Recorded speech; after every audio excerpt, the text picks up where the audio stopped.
A continued call for answers over the fate of Jamal Khashoggi. The dissident Saudi journalist went missing last week during a visit to the Saudi consulate in Istanbul.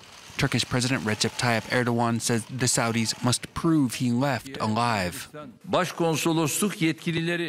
Consulate officials cannot resolve this simply by saying that he left the building. Relevant authorities are responsible for proving it. If he left, you have to prove it with footage. On Monday, Khashoggi's friends and supporters held a rally outside the consulate to demand answers. The 59-year-old had come there last Tuesday for documents relating to his upcoming wedding. His Turkish fiancée, who was waiting outside, says he never came back out. Turkish investigators say he was killed there by a Saudi hit squad who arrived in the country last week.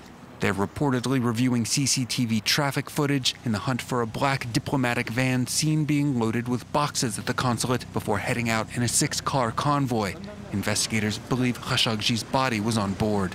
The Saudis say he left the building alive and free. Insisting they have nothing to hide, the consulate gave journalists a tour over the weekend, opening cupboards and closets for a look inside. Khashoggi fled Saudi Arabia in September of 2017, saying he feared retribution. He had written columns, notably in the Washington Post, critical of his country's role in the war in neighboring Yemen and its crackdown on dissent.